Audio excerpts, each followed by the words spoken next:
oprosti, v kampanji nikjer ne piše, ne sme lagati. Žal.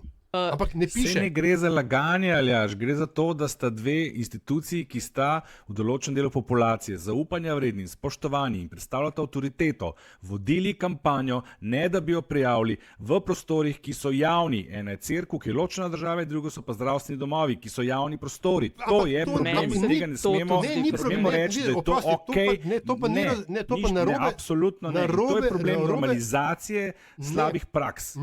Lahko jim napišeš kazen, lahko je prekršek, lahko tudi koga daš v zapor, ampak zaradi tega ne moreš razveljaviti enega referenduma. Tle se pa strinjava, jaz absolutno ne bi šel ponavljati referenduma, ampak mora biti pa to sankcionirano. In za vnaprej neki sredstva očitno Inšpektorat za notranje zadeve. Tamle, a veš, posledice morajo biti, jaz to samo to upravim.